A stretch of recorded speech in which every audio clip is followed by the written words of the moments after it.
To everyone. আজকে আমরা জীবকোষ tissue অর্থাৎ এসএসসি বায়োলজি দ্বিতীয় অধ্যায় জীবকোষ টিস্যু এর পার্ট 6 অর্থাৎ 6 নম্বর ভিডিওতে এসে পৌঁছেছি। আজকে আমরা নিউক্লিয়াস সম্পর্কে আলোচনা করব। মূল কথাটা হচ্ছে নিউক্লিয়াস, ঠিক আছে?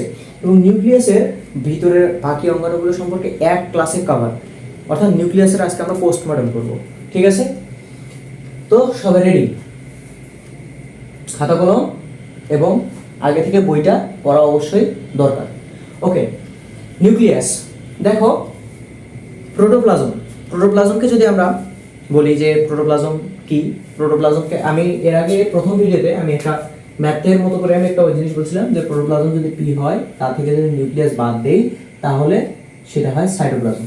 যদি আমরা ম্যাথের মতো করে ইকুয়েশনটা সাজাই তাহলে দেখো এন কে ওপাশে পাঠিয়ে দাও, P minus C equals to N, অর্থাৎ প্রোটোপ্লাজম থেকে সাইটোপ্লাজমকে বাদ দিলে আমরা নিউক্লিয়াস পাওয়া যায়, তাই না? তাহলে প্রোটোপ্লাজমের অঙ্গাণু এগুলো আলোচনার মধ্যে সাইটোপ্লাজমের অঙ্গাণুগুলো কিন্তু এর আগের ভিডিওতে অর্থাৎ part 1, part 2, part 3, part 4, part 5 এগুলোতে কিন্তু আমরা আলোচনা করেছি। এখন আমরা আলোচনা করব নিউক্লিয়াস সম্পর্কে। নিউক্লিয়াসটা প্রোটোপ্লাজমের অংশ, এটা কিন্তু সাইটোপ্লাজমের অংশ না। তাহলে শুরু করা যাক। নিউক্লিয়াস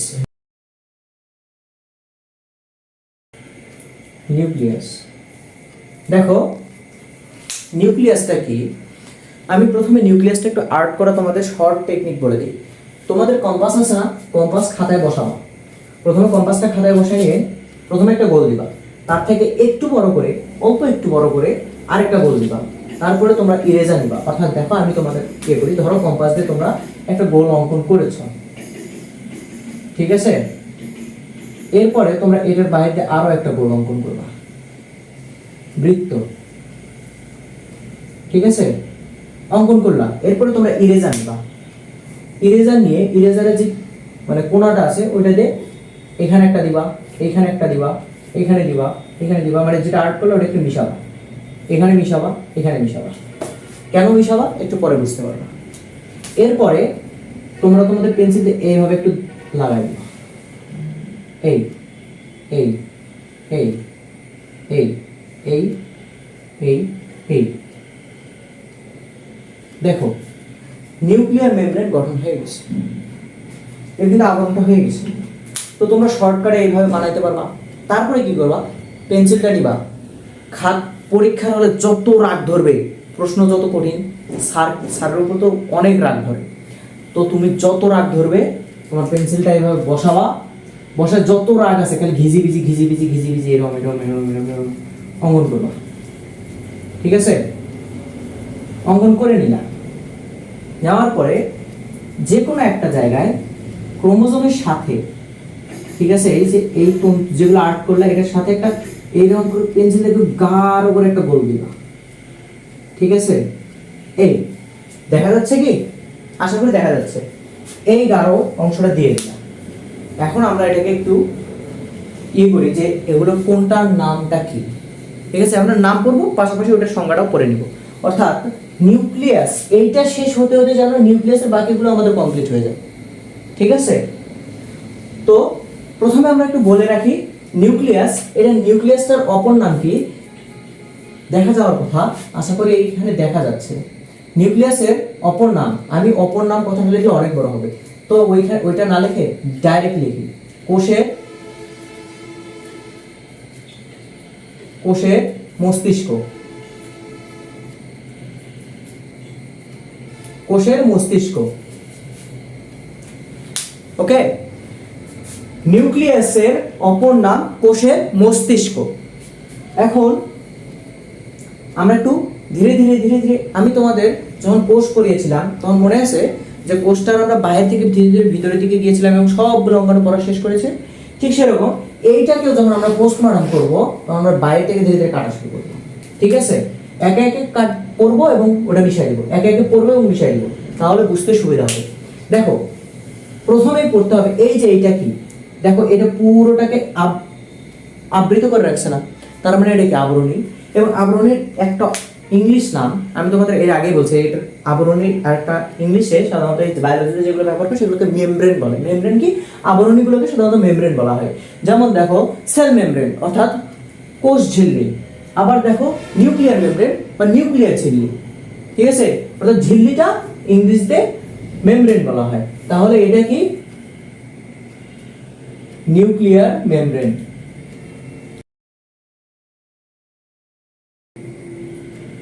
ওকে, এখন দেখো নিউক্লিয়ার মেমব্রেন তো লিখে ফেললাম, সহজেই লেখা গেল, কিন্তু এখন নিউক্লিয়ার মেমব্রেনটার একটু আলোচনাটার দরকার আছে না? আসলে নিউক্লিয়ার মেমব্রেনটা কি, কিভাবে হলো? শুধুমাত্র জানলাম যে এটা নিউক্লিয়ার মেমব্রেন, পরীক্ষার খাতায় লিখে দিলাম স্যার উপরে আর্ট করে রাখছে ওইটাই নিউক্লিয়ার মেমব্রেন, তাহলে কি মার্ক দিবে? দেবে না, কিছু তো আলোচনা করতে হবে। তো তাহলে আমরা একটু নিউক্লিয়ার ঝিল্লি বা নিউক্লিয়ার মেমব্রেন সম্পর্কে আলোচনা করি। দেখো এইটা নিউক্লিয়ার মেমব্রেন, দেখো তো এখানে কয়টা স্তর দেখা যাচ্ছে? এই যে একটা বাইরের স্তর, এই যে একটা ভিতরের স্তর, দেখা যাচ্ছে না দুইটা? তো তাহলে নিউক্লিয়ার মেমব্রেন এটার বৈশিষ্ট্যগুলো নিচে নিচে দেখি। দুই স্তর বিশিষ্ট, দুই। দেখো এইটা আবার কি দ্বারা গঠিত, দরকার আছে না? যে আমি একটা জিনিস পড়তেছি ওটা কি দ্বারা গঠিত সেটা তো জানা দরকার। তাহলে ওইটা কি দ্বারা গঠিত? এটা মূলত লিপিড এবং প্রোটিন দ্বারা গঠিত, লিপিড ও প্রোটিন দ্বারা গঠিত। ওকে, তারপরে দেখো নিউক্লিয়ার মেমব্রেনের মধ্যে এখন আমাদের কথা হলো যে ভাইয়া এই যে মিশাই দিছিলাম, মনে আছে যে তোমাকে বলছিলাম ইরেজারটা একটু মিশাই দিবা, তো এই মিশাই দেওয়া অংশটা এইটা কি? এই যে দেখো এইটা মিশাইছি না, আমি এখানে দেখি এইটা কি? এটা নিউক্লিয়ার, আমি এইটাই উপরে তুলে দিলাম, হ্যাঁ, নিউক্লিয়ার রন্ধ্র, ঠিক আছে, নিউক্লিয়ার রন্ধ্র। রন্ধ্র মানে কি জানো? ছিদ্র। নিউক্লিয়াসের যে আবরণ আছে এটাতে কোনো কিছু কিছু জায়গায় একটু ছিদ্র দেখা যায়, যাকে নিউক্লিয়ার রন্ধ্র বলা হয়। এই নিউক্লিয়ার রন্ধ্র দ্বারা কোষের, অবশ্যই নিউক্লিয়াসটার একটা কোষ আছে, যে কোষের মধ্যে এই নিউক্লিয়াসটা আছে, এই নিউক্লিয়াসের মধ্যে যেগুলো আছে, দেখো এখানে একটু ডট ডট ডট দিয়ে দিই, ধরে এগুলো নিউক্লিওপ্লাজম, ঠিক আছে, এগুলো পরে বুঝবা, আমি পড়াবো, সমস্যা নেই, এই ভিডিওতেই বুঝবা, কিন্তু একটু পরে বুঝবা, একটু পরে বুঝতে পারবা। দেখো এখানে যেগুলো আছে এইটার সাথে এই যে কোষের যে সাইটোপ্লাজমের ধাত্রটা আছে এটার মধ্যে কিছু কিছু অংশ চলাচল করে, অর্থাৎ এই দিক দিয়ে দেখো ওইটার ভিতরে কিছু একটা আছে এবং ছিদ্র আছে, তো বের হওয়ার চেষ্টা করবে না, বের হওয়া এবং ঢোকা দুইটার চেষ্টা করবে, তাই না? তো এই ছিদ্রের মধ্যে দিয়ে কোষের মধ্যে বিভিন্ন অঙ্গাণু চলাচল বা আদান প্রদান চলে, ঠিক আছে, সাইটোপ্লাজমের মধ্যে কিছু কিছু বস্তু চলাচল করে, এবং এই নিউক্লিয়ার মেমব্রেন এবং নিউক্লিয়ার রন্ধ্র দ্বারা নিউক্লিয়াস তার অভ্যন্তরীণ অঙ্গাণুর সাথে সাইটোপ্লাজমীয় অঙ্গাণু বা ওই কোষের বাকি অঙ্গাণুগুলোর মধ্যে চলাচল নিয়ন্ত্রণ করে। ওকে, দেন আমরা একটু মিশাই দিই। যেহেতু আমরা নিউক্লিয়ার রন্ধ্র এবং নিউক্লিয়ার মেমব্রেন পড়ে ফেলেছি, তাহলে এইটাকে আর রাখার দরকার নেই। এই কারণে আমি বলছিলাম যারা এই মিশিয়ে দেওয়াতে একটু সমস্যায় আছো, হয়তো ভাবছো যে আবার রিপিট দেখে নেব, দরকার কি ভাইয়া তোমার সময় নষ্ট করার? একটা খাতা নাও, খাতা নিয়ে একটু লিখে রাখো, তাহলে তোমার পরবর্তীতে দেখতেও সুবিধা হবে, তাই না? এই যে মিশাই দিচ্ছি, ঠিক আছে, ডান। দেখো থাকলোটা, এরপরে দেখো এই যে এখানে দেখবা কিছু থকথকে, মানে এটার ভিতরেও তরল থাকবে, তো ওই তরলটা ধরো একটুখানি রেখে দিই, ঠিক আছে, একটা রাখি, তা নাহলে আবার বুঝতে পারবো না। এই দেখো এটার ভিতরে এখানে একটা তরল আছে, এই তরলটার নাম কি? নিউক্লিওপ্লাজম। Nucleoplasm, nucleoplasm. দাঁড়াও একটু বানানটা একটু শিওর হয়ে, হ্যাঁ, বইটা, হ্যাঁ, নিউক্লিওপ্লাজম, ও নিউক্লিওপ্লাজম, ঠিক আছে, নিউক্লিওপ্লাজম। নিউক্লিওপ্লাজমটা কি? দেখো নিউক্লিওপ্লাজমটা আর কিছুই না, নিউক্লিওপ্লাজমের মধ্যে কিছু তরল থাকবে এবং এই তরলগুলোর মধ্যে কি থাকবে? এটা স্বাভাবিক হিসাব, যে নিউক্লিওপ্লাজম সেটার মধ্যে কিছু নিউক্লিক অ্যাসিড থাকতে হবে। কারণ দেখো আমাদের দেহে নিউক্লিক অ্যাসিড আছে অবশ্যই, আরএনএ এবং ডিএনএ, ডিঅক্সিরাইবোনিউক্লিক অ্যাসিড এবং রাইবোনিউক্লিক অ্যাসিড। এই ডিএনএ এবং আরএনএ অর্থাৎ নিউক্লিক অ্যাসিডটা এখানে থাকতে পারে। ডিএনএটা কোথায় থাকে? ক্রোমোজোমে থাকে। এবং নিউক্লিক অ্যাসিডগুলো কোথায় থাকে? নিউক্লিক অ্যাসিডগুলো এখানে থাকে। এই নিউক্লিওপ্লাজমগুলোর মধ্যে নিউক্লিক অ্যাসিড থাকে। নিউক্লিক অ্যাসিড তো থাকলো, এটা বুঝলাম, কমন সেন্স খাটায় বুঝতে পারলাম। এরপর আর কি থাকে? এতে দেখো কিছু প্রোটিন থাকে, প্রোটিন থাকে। দেখো এটা লিপিড এবং প্রোটিন দ্বারা গঠিত এবং এর ভিতরে তো অবশ্যই প্রোটিন থাকতে হবে, বাস্তব কথা কমন সেন্স খাটাও ভাইয়া, ওখানে প্রোটিন থাকতে হবে এবং এখানে উৎসেচকও থাকতে হবে, উৎসেচক থাকতে হবে, প্রোটিন থাকতে হবে এবং কতিপয় খনিজ লবণও থাকতে পারে। ঠিক আছে, খনিজ লবণ এটাও থাকে। তো নিউক্লিওপ্লাজমটা আমরা এর মাধ্যমে মানে নিউক্লিওপ্লাজমের এর থেকে বেশি আপাতত পড়ার দরকার নেই। তো নিউক্লিওপ্লাজমটাকেও আমরা মিশাই দিই নাকি, ডান। নিউক্লিওপ্লাজমগুলো এখন আমি একটু হাত দিয়ে যেগুলো ডট ডট ডট দিয়েছি এগুলো মিশাই দিই, এগুলো তার দরকার নেই। এখন দেখো এই যে সুতার মতো কিছু জিনিস দেখা যাচ্ছে না, এই সুতার মতো জিনিসগুলো কি জানো, এগুলোই ক্রোমোজোম।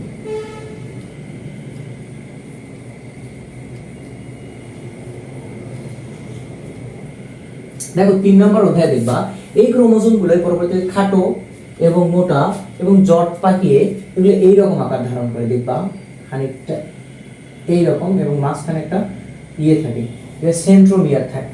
ঠিক আছে, এগুলো আবার যখন 2 ভাগে ভাগ হয়, যদি এটা 3 নম্বর অধ্যায়ের আলোচনা, তবে একটু টাচ দিয়ে রাখি, দেখো তোমাদের একটু সুবিধা হবে বুঝতে। এইরকম দেখো মাঝখান দিয়ে যদি ভাগ করে দিই, ঠিক আছে, তারপর সেটাকে যদি একটু আলাদা করে দিই, তাহলে কিন্তু দেখো উপরেরটার মতো হচ্ছে। এটা তখন ওই রকম আকার ধারণ করে। ঠিক আছে, তো এইটাই মূলত ক্রোমোজোম। তো ক্রোমোজোম সম্পর্কে ক্রোমাটিন জালিকা এটা একটু পরে আলোচনা করি, কারণ এটা হচ্ছে একটু ডিপ আলোচনার বিষয় আছে। ঠিক আছে, এটা পরীক্ষায় আসতে পারে, হ্যাঁ এটা পরীক্ষায় আসতে পারে ভাইয়া, এটা পরীক্ষায় আসতে পারে। তো দেখো এইটার পরে দেখো এখানে এই যে দেখো এটা লাগাই দিছি না, দেখো এটা কি ক্রোমোজোমের সাথে ওই সুতাটার সাথে লেগে আছে এবং এটা কোথায় লেগে থাকে, ক্রোমোজোমের রং অগ্রাহী অংশের সাথে, অগ্রাহী অংশের সাথে এটা লেগে থাকে। দেখো এটা কোষের মস্তিষ্ক, আবার এটার কেন্দ্র না, তাহলে এটা হচ্ছে নিউক্লিয়াসের কেন্দ্রিকা। তাহলে এটাকে আমরা কি বলতে পারি না যে এইটা হচ্ছে নিউক্লিয়াসের মস্তিষ্ক? হতেই পারে। তো এটা বললাম কি, এটা নিউক্লিয়াসের কেন্দ্রিকা। ঠিক আছে, এইটা মূলত কি দ্বারা গঠিত, এইটা দেখো এই যে এইটা কি নিউক্লিওলাস। ঠিক আছে, নিউক্লিওলাস এটা কি দ্বারা গঠিত,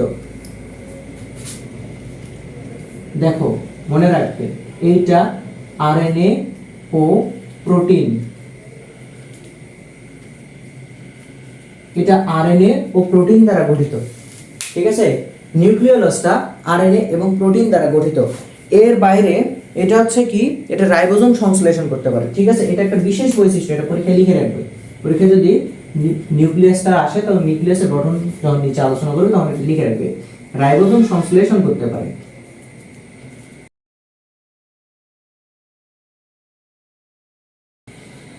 ঠিক আছে, দেখো আবার রাইবোজোম কি সংশ্লেষণ করতে পারে, একটু এর আগের ভিডিওটার কথা চিন্তা করি। রাইবোজোম প্রোটিন সংশ্লেষণ করতে পারে কিভাবে, অ্যামাইনো অ্যাসিডের পলিপেপটাইড চেইন গঠনের মাধ্যমে, তাই না? তার মানে রাইবোজোম সংশ্লেষণ করে নিউক্লিওলাস। নিউক্লিওলাস কি দ্বারা গঠিত, আরএনএ ও প্রোটিন দ্বারা গঠিত। সো এটা আমরা বুঝতে পারলাম। দেখো যেই জিনিসটা রাইবোজোম সংশ্লেষণ করতে পারে, আবার রাইবোজোম যে জিনিসটা সংশ্লেষণ করতে পারে সেইটা আবার নিউক্লিয়াসে থাকবে না। যদি একটু জটিল লাগতেছে কথাটা, কিন্তু পরে ধীরে ধীরে চিন্তা করবা। ঠিক আছে, এখন যদি নতুন হও তাহলে এটা চিন্তা করতে পারবা না, এই জিনিসটা তোমরা বুঝতে পারবা, তখন এইটা একটু বসে থেকে চিন্তা করবা, তখন এই জিনিসটাকে বুঝতে পারবে যে এইটা অর্থাৎ রাইবোজোম তোমার হচ্ছে নিউক্লিয়াস সংশ্লেষণ করতে পারে। আচ্ছা যাই হোক, তুমি এটা পরে বসে থেকে চিন্তা করলে বুঝতে পারবে। তাহলে এটা একটু মুছে দেই, হ্যাঁ এটাও মুছে দিলাম, তাহলে এইটারও আমাদের দরকার নাই, এটাও ক্লিয়ার। এখন আমরা আলোচনা করব ক্রোমোজোম নিয়ে। আচ্ছা, ক্রোমোজোমের এখন একটু এই চিত্রটা বাদ দিই। ঠিক আছে, ক্রোমোজোমটা আগে আমাদের বইয়ে, আগের যে বইটা ছিল সেই বইটাতে ক্রোমোজোমের চিত্রটা খানিকটা এরকম ছিল, দেখো এইরকম ছিল, এইরকম। ঠিক আছে, এরপরে এরকম এরকম এরকম এরকম এরকম এরকম ছিল, কিন্তু এখন যে বইটা আছে এই বইটাতে এই চিত্রটা নেই।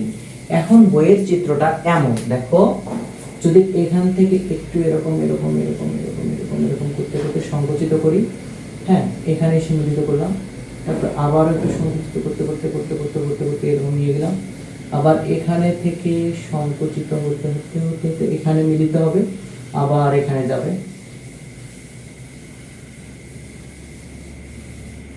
দেখো জিনিসটা এমন,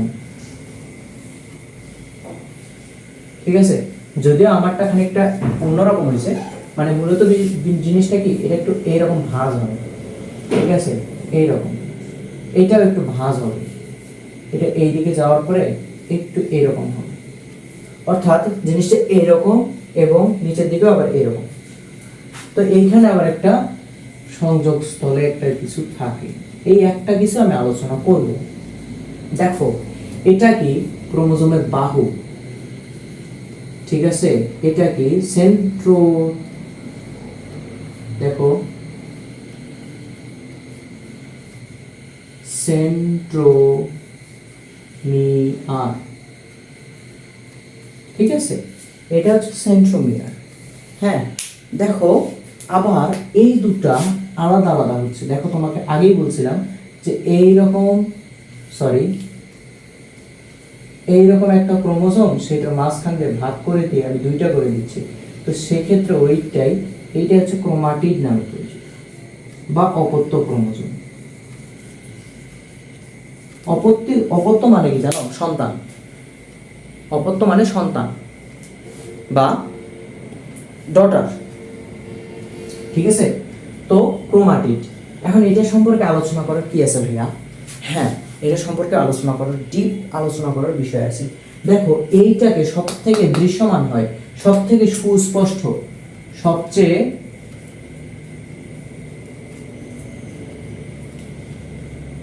সুস্পষ্ট দেখা যায় কখন? মেটাফেজ দশায়। মেটাফেজ কি ভাইয়া? মেটাফেজ যদি না বুঝো তাহলে মেবি তুমি ক্লাস 8 এ পড়ো না। ক্লাস 8 এ কোষ বিভাজন ছিল, হ্যাঁ, ওখানে একটু দেখিও মেটাফেজ দশাটা কি। তো ওইখানে মেটাফেজ এই দশাটাতে আবার 3 নম্বর অধ্যায়ে পড়লে তো আর কোনো কথাই নেই। এই মেটাফেজ দশাতে এটাকে সব থেকে সুস্পষ্ট দেখা যায়, কারণ এটা সব থেকে খাটো এবং মোটা, ঠিক আছে। আবার দেখো তোমার 1928 মেবি, হ্যাঁ এটাই তো হবে, হ্যাঁ আমি লিখে দিচ্ছি। দেখো 1928 সালে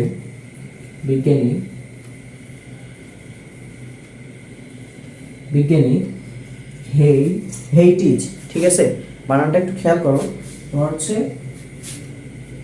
হেইটস, এটা এফ না, সরি, এটা একটু এফ এর মতো দেখতে হচ্ছে, তবে এর টি, হ্যাঁ, হেইটস এই ক্রোমোজোমকে দুই ভাগে ভাগ করে, এটাকে দুইটা ভাগে ভাগ করে, কি কি? ইউক্রোমাটিন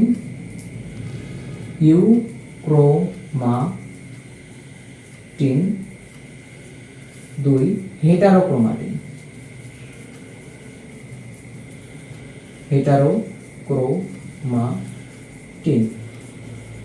ঠিক আছে। এটা তোমরা ইন্টারমিডিয়েটে উঠলে বুঝতে পারবা যে এই ইউক্রোমাটিন কি আবার হেটারোক্রোমাটিন কি। তো এটা শুধুমাত্র জেনে রাখো, হ্যাঁ। তো এইটা হচ্ছে নিউক্লিয়াস ক্রোমোজোমের বিভাজন, এটা দুই ভাগে বিভক্ত, হ্যাঁ, ইউক্রোমাটিন এবং হেটারোক্রোমাটিন। আবার দেখো এইটাতে তোমরা দেখবা এইটার হচ্ছে যে জীবের ওই যে জৈব অভিব্যক্তি, ওই অধ্যায়টাতে গেলে তোমরা দেখবে ক্রোমোজোমকে প্রথমে ভাগ করছে, তারপরে এরকম এরকম এরকম, তারপরে আরো ডট ডট ডট, তারপরে এই যে এরকম ডিএনএ, ঠিক আছে, এইরকম ডিএনএ, হ্যাঁ, ডিএনএ অঙ্কন করবে। এই ডিএনএ তে আবার দেখবে যে এরকম এরকম আছে। তো এটা মূলত কি, ঠিক আছে, ডিএনএ দেখবা এই যে ধরো এইটুকু অংশ আমার একটা বৈশিষ্ট্য নিয়ন্ত্রণ করতেছে, আবার দেখো ধরো এইটুকু বৈশিষ্ট্য আরেকটা বৈশিষ্ট্য নিয়ন্ত্রণ করতেছে, আবার দেখো এইটুকু বৈশিষ্ট্য একই সাথে 2-3টা বৈশিষ্ট্য নিয়ন্ত্রণ করতেছে। এগুলো প্রত্যেকটা এক একটা জিন, ঠিক আছে। এই জিনগুলো কোথায় থাকে? এই জিন মানে আবার জিন ভূত না, ঠিক আছে, প্যারালাল কোনো কিছু না, হ্যাঁ, তো কিছু না। এটা মূলত কি জিন অর্থ বৈশিষ্ট্য নিয়ন্ত্রণকারী অংশ, ঠিক আছে। অর্থাৎ আমাদের যে বৈশিষ্ট্যগুলো আছে এই বৈশিষ্ট্যগুলো নিয়ন্ত্রণ করার জন্য যে ইয়েগুলো আছে এগুলোকে বলা হয়, এগুলোকে আমরা মূলত কি বলছি, এগুলো তোমার হচ্ছে জিন বলছি, হ্যাঁ। জিন বলতে ওই জিন ভূত টাইপের কোনো কিছু না। এই জিনগুলো ধারণ করে কে? এই জিনগুলো থাকে হচ্ছে এই ক্রোমোজোমে, ঠিক আছে? এই ক্রোমোজোমের মধ্যেই জিন থাকে। এবং মেন্ডেলিফের যখন সূত্র, মেন্ডেলের যখন সূত্রগুলো দেখবা, গ্রেগর জোহান মেন্ডেল, তখন তোমরা বুঝতে পারবা যে এই তিনি যে ফ্যাক্টরের কথা বলেছেন সেগুলো কিন্তু পরবর্তীতে জিন হিসেবে পরিচিত হয়েছে, ঠিক আছে? তো এই জিনগুলো এখানে থাকে, এগুলো বংশ পরম্পরায়। দেখো আমরা জানি মিওসিস কোষ বিভাজনে আমাদের ডিপ্লয়েড কোষ থেকে মিওসিস কোষ বিভাজনে চারটা, এরকম চারটা, হ্যাঁ চারটা N N haploid, N N haploid কোষ উৎপন্ন হয়। এইখানে আবার দেখো এগুলো ধরো শুক্রাণু, আবার ধরো এরকম আরেকটা একই সাথে তোমার হচ্ছে আরেকটা ডিম্বাণু, তার সাথে মিলিত হয়ে আবারও দেখো 2n, অর্থাৎ দেখো তোমার প্রজাতির যে বৈশিষ্ট্য সেটা কিন্তু একদম স্থিতিশীল থাকতেছে। এই 2n আবার 2n, জাইগোট কোষ আবার 2n। হ্যাঁ ঠিক সেরকম এই যে প্রজাতির বৈশিষ্ট্য এগুলো রক্ষা করে কিভাবে? এখানে দেখো, এটা আমি কেন বোঝালাম, এটা কেন ক্রোমোজোমের এখানে নিয়ে আসলাম, কোষ বিভাজনকে কেন ক্রোমোজোমের এখানে নিয়ে আসলাম? দেখো এইখানে দেখো এইটা যে বিভাজিত হয়েছে এটার মধ্যে এটার একটা হুবহু কপি আছে না? এই কপিটা মূলত কি? জিনের কপি। এই জিনটা এখানে কপি হয়ে আবার দেখো তোমার মায়ের কাছ থেকে, যদি এটা ধরো ফিমেল গ্যামেট, এটা হচ্ছে মেল গ্যামেট, ঠিক আছে? তো এই ফিমেল গ্যামেট এবং মেল গ্যামেট, দেখো তোমার বাবার বৈশিষ্ট্যগুলো এখানে কিন্তু জিন আকারে আছে। এবং দেখো এই গ্যামেটের মধ্যে এখানে কিন্তু তোমার মায়ের বৈশিষ্ট্যগুলো জিন আকারে এখানে এসেছে, এবং এই দুটো যখন জাইগোট গঠন করলো তখন কিন্তু দুইজনের বৈশিষ্ট্যটা তুমি পাচ্ছ। অর্থাৎ প্রজাতির বৈশিষ্ট্য বংশানুক্রমে ধরে রাখার জন্য এই ক্রোমোজোম অত্যন্ত গুরুত্বপূর্ণ ভূমিকা পালন করে। কিসের জন্য? এই জিন ধারণ করার কারণে, ঠিক আছে? আরেকটা বিষয় তোমাদের হচ্ছে এমসিকিউ বা আছে যে ক নম্বরের জ্ঞানমূলক প্রশ্ন এখানে আসার সম্ভাবনা অনেক বেশি, সেটা আগে একটু বুঝে নাও। কাইনেটোকর কি?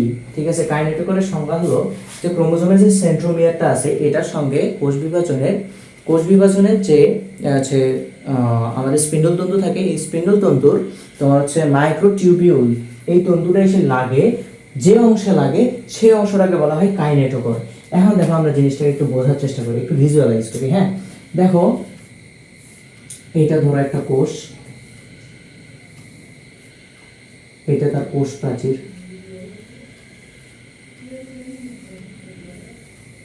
দেখো এখানে দুই প্রান্ত বিশিষ্ট, দুই মেরু বিশিষ্ট এইরকম এইরকম এইরকম এইরকম দুই মেরু বিশিষ্ট একটা স্পিন্ডল তন্তু গঠন হবে। এখানে দেখো আমি বাকিগুলো বাদ দিলাম, হ্যাঁ একটা অঙ্কন করি, সময় অযথা নষ্ট না করি। এইটা ধরো একটা ক্রোমোজোম, এই ক্রোমোজোমের এইখানে দেখো এই যে এইটার কথা বলছি, এই সেন্ট্রোমিয়ারটা এখানেও আছে না? এইটার সাথে দেখো এই যে এখানে যে তন্তুটা আছে, হ্যাঁ এই যে তন্তুটা, এটা ধরো এইখানে অঙ্কন করি, এই দিক দিয়ে এই তন্তুটা গেছে। হ্যাঁ এগুলো সব কিছু বাদ দিই, এগুলো সব বাদ, এগুলো সব বাদ, এগুলো সব বাদ, সব চিন্তা বাদ দাও। তাহলে একটু ডিপলি চিন্তা করো। দেখো এই দিকে একটু তন্তু গেছে, তন্তুটা দেখো সেন্ট্রোমিয়ার কি সব জায়গায় লাগছে? দেখো এই সাইডটা ফাঁকা আছে, এই সাইডটা ফাঁকা আছে, এখানে ফাঁকা আছে, এখানে ফাঁকা আছে। যদি অনুবীক্ষণ যন্ত্র দিয়ে দেখা যায় দেখবে একটা নির্দিষ্ট জায়গায় একটা নির্দিষ্ট অংশের সাথে লেগেছে, ঠিক আছে? ওই একটা নির্দিষ্ট যে অংশটার সাথে এই মাইক্রোটিউবিউল, সব তন্তু না, মাইক্রোটিউবিউল, এই তন্তুটা যেই অংশটার সাথে লাগছে ওইটাই কাইনেটোকর। তাহলে আর সংজ্ঞাটা মুখস্থ করতে হবে কি? এভাবে যদি ভিজুয়ালাইজ করো তাহলে সংজ্ঞাটা আমার মনে হয় মুখস্থ করার প্রয়োজন আছে। এরপরে কি তোমার এইটা দেখো, এটা কিন্তু মাঝখানে প্রায় সংকুচিত হয়। হ্যাঁ দেখো এইখানে দেখো, এই দেখো, এই দেখো, ঠিক আছে? আমার দেখো এখানে দেখো এই যে দেখো শেষের অংশ আসে, দেখো সংকুচিত হয়েছে না, আগের থেকে একটু সংকুচিত। এই জায়গাটা দেখো মিলিত হয়ে এই জায়গাটা সেন্ট্রোমিয়ার আছে না? এই সেন্ট্রোমিয়ারটা মূলত কি এইখানে সেন্ট্রোমিয়ার আছে, ঠিক আছে? এখানে একটা মানে বলতে গেলে দেখো তোমার হচ্ছে বোতামের মতো। হ্যাঁ দেখো এইরকম, ঠিক আছে? আমি দুইটা কলম দাও, দুইটা মার্কার নিলাম। হ্যাঁ দেখো এইটা দেখো, এই যে এই জায়গাটা, এই জায়গাটা, হ্যাঁ সরি এই জায়গাটাতে দেখো, এই ধরো আমার এই নখের এই যে এই অংশটা, এইটা ধরো একটা বোতামের মতো কাজ করতেছে। এইটাই কি? এইটাই মূলত হলো তোমার সেন্ট্রোমিয়ার, ঠিক আছে? তো সেন্ট্রোমিয়ার, নিউক্লিয়াস, নিউক্লিওপ্লাজম। এখন দেখো তুমি আমার সাথে গল্প করতে করতে দেখো তুমি নিউক্লিয়াস পড়ে ফেলছো এবং নিউক্লিয়াসে পোস্টমর্টমও হয়ে গেছে। দেখো তোমাকে আমি এখন একটু মনে করাই দিই। দেখো আমরা প্রথমে নিউক্লিয়াসটা অঙ্কন করছিলাম, মনে আছে? এখানে ওই কিভাবে আঁকতে হবে বলে দিছি। তো দেখো ওই যে নিউক্লিয়াস পরে শেষে এটাতে ঠিক দিই। হ্যাঁ দেখো প্রথমে বাইরের অংশটা আলোচনা করছি, নিউক্লিয়ার মেমব্রেন হয়ে গেছে না? তারপরে দেখো ওইটা যে ছিদ্রটা সেটা নিউক্লিয়ার রন্ধ্র। তারপরে দেখো নিউক্লিওলাস কোনটা অগ্রাহী অংশ, যেটা আরএনএ এবং প্রোটিন দ্বারা গঠিত, এটা রাইবোজোম সংশ্লেষণ করতে পারে। তারপরে দেখো সর্বশেষে ক্রোমোজোম ক্রোমোজোম সম্পর্কে আলোচনা করলাম। দেখো যদি আমাদের এই তিনটাই আলোচনা হয়ে যায় তাহলে কি নিউক্লিয়াস হচ্ছে না? কারণ নিউক্লিয়াসের অংশ এগুলো, তাহলে নিউক্লিয়াস ওকে। দেখো আরেকটা বিষয় আমাদের কনফিউশন হয় কি, নিউক্লিয়াসের অংশ আসলে কয়টা? ঠিক আছে, নিউক্লিয়াসের মূল অংশ কিন্তু মূলত তিনটা। হ্যাঁ, এবং নিউক্লিয়ার মেমব্রেনের অংশ কিন্তু নিউক্লিয়ার অংশ। তো তাহলে আমরা বলতে পারি নিউক্লিয়াসের অংশ মোট চারটি। হ্যাঁ, তবে আমার মতে এর মূল অংশ হলো তিনটা। ভেজাল পাকায় না, তবে বইয়ে যেহেতু ক্লিয়ার লেখা নাই তো এই কারণে আমি এরকম করে বললাম। তো মূল অংশ হচ্ছে তিনটা, এই তিনটা, এবং এটার একটা অংশ হচ্ছে নিউক্লিয়ার রন্ধ্র। দেখো দেখো প্রাচীরটা অঙ্কন করি। দেখো এইটার যে অংশ, দেখো এটা যদি পুরোটা মিলাই দাও তাহলে এইটারই একটা অংশ না, এইটারই একটা অংশ না, যেটা মিশাই দিয়েছো তুমি। তো তাইলে ওইটা হচ্ছে নিউক্লিয়ার মেমব্রেনের অংশ, হচ্ছে না? তো সেই হিসাবে চিন্তা করলে কিন্তু তিনটা হয়। আবার যদি মনে করো যে না এটাও আরেকটা, তাহলে কিন্তু সেটা সেই হিসাবে চারটা হয়। এখন বাকিটা তোমার হিসাব। তো আশা করি আজকের ক্লাসটাও তোমাদের ভালো লেগেছে, এবং এরপরে আমরা টিস্যু সম্পর্কে আলোচনা করব। তো টিস্যু সম্পর্কে একটু পড়ে নাও, তারপরে আমি নেক্সট ভিডিওতে টিস্যু সম্পর্কে আলোচনা করে দেবো। ধন্যবাদ, আসসালামু আলাইকুম।